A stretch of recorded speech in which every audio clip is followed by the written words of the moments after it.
Mostramos el panorama económico nacional e internacional, con datos y cifras que revelan los factores que afectan a los salvadoreños. Diálogo con Ernesto López, Análisis Económico. ¿Qué tal? Muy buenos días. Miércoles 11 de noviembre de 2014. Bienvenidos al Análisis Económico Semanal y a Cadena Megavisión, canales 15, 19 y 21, cubriendo todo el territorio nacional. Esta mañana haremos un paréntesis en el abordaje de temas electorales que hemos estado desarrollando para retomar nuestro acostumbrado análisis económico semanal y conocer desde luego variables importantes en el mercado de los medicamentos en nuestro país. Así es que creo que vamos a tener un programa muy interesante, sobre todo cuando se trata de hablar de precios de las medicinas. Y es que a 3 años de haberse implementado una ley que regula precios en el mercado, el gobierno iza como bandera de buenos resultados el ahorro de por lo menos de 50 millones de dólares anuales en la compra de fármacos. Para hablar del tema, saludo al director nacional de medicamentos, al doctor Vicente Coto. Doctor, buenos días, bienvenido al programa. Muchas gracias, Ernesto. Siempre es un gusto compartir las cámaras de esta cadena y, por supuesto, dispuesto a compartir datos sobre este que es un tema tan sensible para la población. Así es, pero como siempre, desde luego, y por cierto, esta semana ustedes lanzaron el tercer listado de precios de medicamentos que entran en vigencia, entiendo, a partir del mes de mayo. Vamos a hablar de eso y como siempre también nosotros planteamos 3 preguntas claves que son las que van a determinar el análisis que vamos a tener esta mañana con nuestro invitado. La primera pregunta dice así: ¿qué parámetros se toman en consideración a la hora de establecer nuevos precios? Esa es una pregunta bien interesante que vamos a tratar la manera de despejar esta mañana. La segunda dice: ¿cómo afecta la existencia de productos tradicionales en el mercado la aplicación de una nueva lista de precios?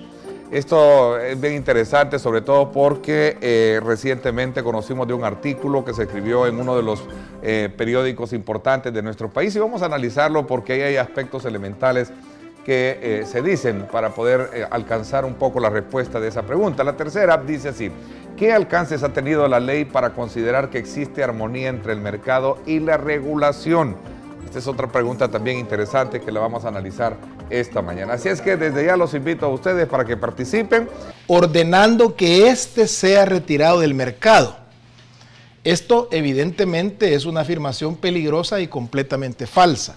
Cuando una bacteria desarrolla resistencia al antibiótico, no es indispensable o no es lo que prosigue el retirar el antibiótico del mercado, sino en el país que tenemos un índice de resistencia enorme, prácticamente todos los antibióticos estarían retirados del mercado. Por cierto que al principio, cuando salió el tema de los precios, estos mismos 3 laboratorios se tomó el nombre de ellos porque yo platiqué con los gerentes en aquel momento y ellos en ningún momento han pensado retirar operaciones del país. La información que se presenta aquí es absolutamente falsa. Sí, porque la titularidad en algún momento que hace el doctor José Afane, que no tengo el gusto de conocerlo, dice lo que nadie dice de ley de medicamentos. Es decir, aquí describe un panorama en la que obviamente, a pesar de lo positivo que la ley ha traído y se ha visto en el mercado, de alguna manera también ha orientado el tema de la inversión y sobre todo también de la marca de buenos productos, que ese es el énfasis que también en su contenido hace. Nosotros no solamente estamos monitoreando permanentemente el mercado, sino que además también tenemos la información cada semestre del abastecimiento de productos en el país. Y la información que tenemos es que no solamente los productos siguen estando en el mercado, sino ha habido un incremento en el abastecimiento general de todos los productos. El listado de precios, como su mismo nombre lo indica, es fijar precios a los fármacos, a las medicinas. Es el precio de venta máximo que un producto puede venderse al mercado. Estamos fijando un techo de venta máximo al público, es decir, que los productos deben ser vendidos por debajo de ese precio. Este ahorro es tan significativo que uno se pregunta, bueno, y 50 millones son 50 millones de dólares, hablando de la última, digamos, en términos generales de lo que se ha hecho con la ley. Doctor, ¿cómo se puede percibir, digamos, con un ejemplo claro, una medicina que en el pasado costaba X precio, ahora cuesta relativamente, ¿qué? ¿El 40% menos? En marzo del 2013 se pudo dar cuenta del descenso. Nosotros tenemos los datos, por ejemplo, del Ministerio de Economía, y ahí se establece claramente cómo en ese mes de marzo se bajó hasta 40% el índice de precios del consumidor. El 40%. Entonces, lo que pasa es que estas medidas estadísticas tienen el gran problema de que de pronto a mí me puede tocar uno que bajó 50% y a mí me puede tocar uno que subió el 10%.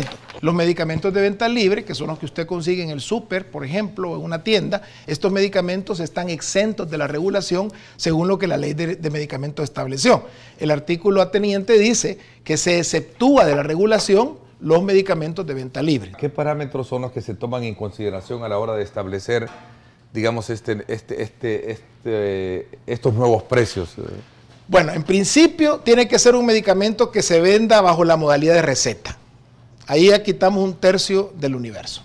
Después de este grupo de medicamentos que se venden con receta, nosotros los asociamos por principio activo, concentración y forma farmacéutica. En el 2006, por ejemplo, Espinosa y Guevara hizo una comparación en 30 países del mundo y comparó 24 productos genéricos y 24 innovadores y encontró que en 17 y 20 de ellos el precio en el país era el más alto del mundo, de este universo. El país que tenía el margen de comercialización más elevado era El Salvador, pero escuche esto, Ernesto, estamos hablando de 6.894%. Nosotros en el país teníamos precisamente los precios más altos en Centroamérica. Nosotros incluso, era frecuente oírlo, Ernesto, y yo tengo algunos años más que tú, pero yo me recuerdo que había gente que tenía medicamentos que utilizaba crónicamente, y iba a Tapachula a comprarlos. Y hacían el viaje allá y todavía les resultaba rentable. La decisión de tener un producto no es una decisión del país, sino es una decisión de un laboratorio. En el mundo hay medicinas que van y vienen en el mundo. O sea, no es cierto que es el mercado el que determina cuáles son los productos que se van a ir manteniendo en una sociedad. Una farmacia no puede tener en su inventario 14.000 productos. Sí. Sobre todo si es una farmacia pequeña. Entonces, la posibilidad que uno llegue, porque el médico le ha recetado una marca que está autorizada, tiene registro, pero que no se ha distribuido en el país, es enorme. Hay legislaciones en el mundo, Ernesto, que obligan al médico a prescribir el medicamento más barato que pueda resolver el problema. No es el caso nuestro. Es el caso nuestro, por supuesto, pero digo... ¿Y a eso vamos, doctor? No creo, bueno, no sé, porque esa es una cuestión de legislativo, pero sí existe esa legislación en el mundo. Bueno, y eso lo controla eso lo controlamos nosotros. Ustedes, sí. Nosotros tenemos la obligación legal de verificar la calidad. Que fue de alguna manera la nueva figura jurídica que desde luego, o potestad que antes tenía el Consejo. No, nunca la tuvo. Nunca la tuvo. El Consejo nunca tuvo el control. ¿Quién tenía ese control? No había. ¿No había? No había esa capacidad. Qué bueno ir despejando todo ese tipo de... Lo que pasa es que en el pasado había un control preregistro. Preregistro. ¿Eso qué quiere decir? Que si tú querías traer un producto al país, traías unas muestras, las entregabas al Consejo, ahí la verificaban y de ahí se autorizaba el uso. Pero era el Consejo siempre. Pero lo hacía antes del registro. Eso ya no se hace. No, ahora se hace antes y después. Lo que pasa es que hay productos que tienen 20 años de estar registrados y obviamente hay que estarle verificando la calidad periódicamente. Esta mañana usted nos da fe, nos garantiza de que el producto que está en el mercado, previo a esa supervisión que tiene la Dirección Nacional de Medicamentos, es un producto de calidad. No, todavía no. ¿Todavía no? No, porque la verificación de la verificación de 14.000 productos no es una cosa que se hace de un día para otro. Que aquí había mucho dinero de por medio para orientar a la persona en marcas específicas. El debate sobre si existe o no, consistencia cuando hablamos de comparar un producto de marca con un genérico. Y usted hacía la reflexión que me llamó muchísimo la atención, que como otros países ya lo superaron. Y la pregunta aquí es, ¿por qué será que nosotros en el país todavía quizás no hemos logrado superar esa discusión del genérico? Hay muchos intereses, Ernesto, históricamente. Yo creo que una de las cosas que debemos entender es que aquí en el país el mercado del producto internacional fue monopolizado por 2 o 3 droguerías. Lo que pasa es que una de las cuestiones que hay que entender es que lo que hacía caro el medicamento aquí no eran los impuestos, sino ese margen abusivo que se tenía de hasta 6.000%. El abastecimiento de los productos en el país se ha incrementado. Los datos que tenemos de las 5 cadenas que más venden en el país es que el inventario que tienen es, fíjese bien, 616% más unidades del 2013 al 2014. Usted cuando va a la farmacia y le ofrecen un descuento, usted tiene que asegurarse que ese descuento se lo imponen al precio de la etiqueta del producto. Porque de lo contrario va a pasar como lo que sucedió el año pasado en Guatemala, que las farmacias empezaron a ofertar 15% de descuento, 20, 25, 30, hasta 40%, pero lo que no se daba cuenta el consumidor es que el precio de la medicina iba subiendo. Entonces era una publicidad engañosa. ¿Cómo está de controlado el mercado nacional frente al tema del contrabando, doctor? Nosotros tenemos información, por ejemplo, que en Guatemala, en toda la franja fronteriza y en Honduras, ya existe producto vendido en El Salvador que se está comercializando en Guatemala. Antes era al revés. Antes los productos se compraban en Guatemala y se venían aquí, no solamente a usar, sino a vender. Sin embargo, en el tema de contrabando, no solamente el tema de precios es importante, sino hay que ver los productos falsificados, por ejemplo, los productos subestándar, los productos espurios que son elaborados de una manera incorrecta. En primer lugar, la conciencia de que el delito en el tema de medicamentos pone en riesgo la vida de la gente. Porque a veces dice, bueno, pero ¿qué de malo tiene que a usted le vendan un Diamineral que sea falso? Entonces uno dice, bueno, se lo venden más barato, tal vez no tiene nada, le están dando espejitos o agüita, pero el problema es que en el caso de medicamentos, el producto falsificado puede hasta costarle la vida a usted. Pero es glután, ¿verdad? No lo conozco. De alguna manera eso despierta curiosidad. Bueno, le están solucionando el problema de colon, de cerebro, en fin, de tantas cosas. ¿En qué términos queda o qué papel juega la Dirección de Medicamentos frente a esas campañas? Todos los spots de televisión, de radio, todas las vallas, toda la publicidad tiene que ser autorizada por la Dirección de Medicamentos. De hecho, nosotros hemos retirado ya spot del mercado y en esto debo agradecer la colaboración de los medios, que en el caso de que no está autorizado, nosotros enviamos la comunicación para que se suspenda esta publicidad.